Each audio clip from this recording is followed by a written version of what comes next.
સ્થાનિક સ્વરાજ્યની ચૂંટણીમાં જે રીતે માહોલ બન્યો છે અને જે રીતે ઇન્ટરનલ સૂત્રો દ્વારા માહિતી મળી છે પ્રમાણે આમ આદમી પાર્ટી ખૂબ મોટી સફળતા મેળવી રહી છે, ત્યારે ભાજપ ફાંફડી થઈ ગઈ છે. ભાજપ ડરી ગઈ છે. દરેક કાર્યકર્તાઓને ઉપર એફઆઈઆર કરવાની અને જેલમાં નાખવાનું આ ષડયંત્ર કર્યું છે.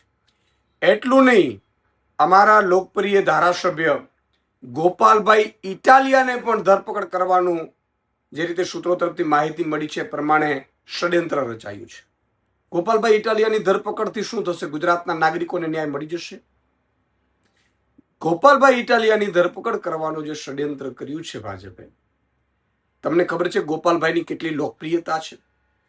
ગોપાલભાઈ માટે લોકો રસ્તા ઉપર ઉતરી આવશે. ગોપાલ ઇટાલિયાને જે રીતે પરેશાન જેટલું તમે કરશો એટલા જ લોકો ગુજરાતના એ રસ્તા ઉપર ઉતરી આવશે.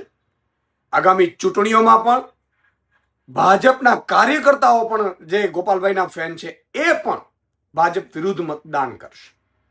ગોપાલભાઈ ઇટાલિયાની ધરપકડના જે ચક્રો ગતિમાન થયા છે, સ્પષ્ટપણે કહેવા માંગુ છું ગુજરાતની જનતાને, મિત્રો, આ લોકો અત્યાચાર કરશે, અમને જેલમાં નાખશે, જેલમાં લાઠીઓ વરસાવશે, દંડાઓ મારશે, પરંતુ અમે તમારા માટે લડીએ છીએ એટલા માટે આ બધા ખેલ કરે છે.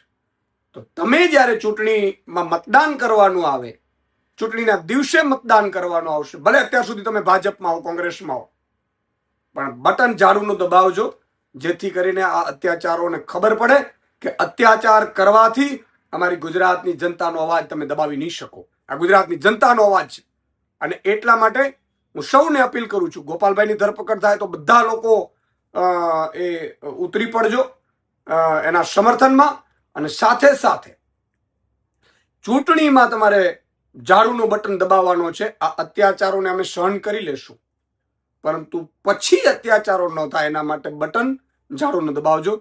જય હિન્દ, જય જય ગરવી ગુજરાત.